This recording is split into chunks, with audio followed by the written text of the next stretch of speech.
అమరావతి రాజధానికి విజయవాడ హైదరాబాద్ మార్గంలో grand entrance ఇచ్చేందుకు ప్రభుత్వం నిర్ణయించింది.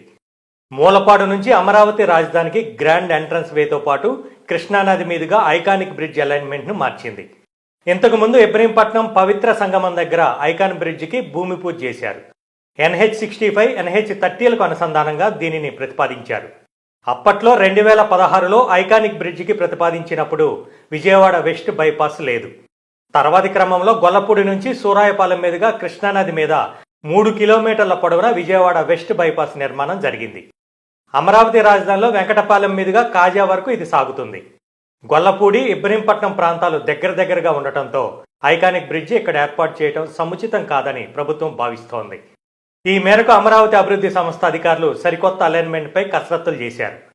ఇబ్రహీంపట్నం దాటిన తర్వాత మూలపాడు దగ్గర నుంచి NH65ను అనుసంధానిస్తూ గ్రాండ్ ఎంట్రన్స్ వే ఏర్పాటు చేయాలని భావించారు.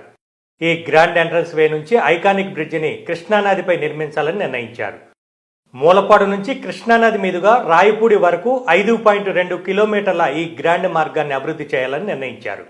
ఎందుకంటే అమరావతి రాజధానిలో శాఖమూరు నుంచి రాయపూడి వరకు NH13 రోడ్డును నిర్మిస్తున్నారు. ఈ గ్రాండ్ ఎంట్రన్స్ మార్గాన్ని రాయపూడి దగ్గర NH13 రోడ్డుకు అనుసంధానం చేయడం ద్వారా రాజధానిలోని అన్ని ప్రాంతాలకు అనుసంధానం అవుతుంది. అమరావతి గ్రాండ్ ఎంట్రన్స్ మార్గంలో